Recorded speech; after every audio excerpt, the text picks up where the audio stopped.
আমার রাজ্য, আমাদের রাজ্য, সেই রাজ্যের বিভিন্ন জায়গায় প্রস্তুতি শুরু হয়ে গেছে মক ড্রিলের। এই মক ড্রিলটা কি?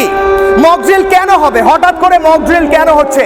1971 সালে মক ড্রিল হয়েছিল, যখন মানুষকে শেখানো হতো, সিভিল ডিফেন্স কর্মীরা শেখাতেন, ডিফেন্সের কর্মীরা শেখাতেন সাধারণ মানুষকে কিভাবে আত্মরক্ষা করতে হয় যদি অ্যাটাক হয়। কিন্তু অ্যাটাক হওয়ার কথা আসছে কেন? কারণ ভারত প্রত্যাঘাত করতে চলেছে।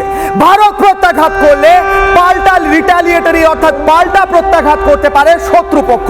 এবং তাহলে কি করে নিজেদের বাঁচাতে হবে, কি করে প্রত্যেকটি মিলিটারি ইনস্টলেশন অর্থাৎ যেখানে সেনা ব্যারাক রয়েছে, যেখানে পরমাণু বোমাগুলো রাখা রয়েছে, যেখানে বিভিন্ন অস্ত্রশস্ত্র রাখা রয়েছে, সেগুলোকে কিভাবে প্রোটেক্ট করতে হবে, স্কুলে কিভাবে বাচ্চারা প্রোটেক্টেড থাকবে, কলেজে কিভাবে পড়ুয়ারা প্রোটেক্টেড থাকবে, প্রত্যেকটি বিষয় নিয়ে আগে থেকে মহড়া।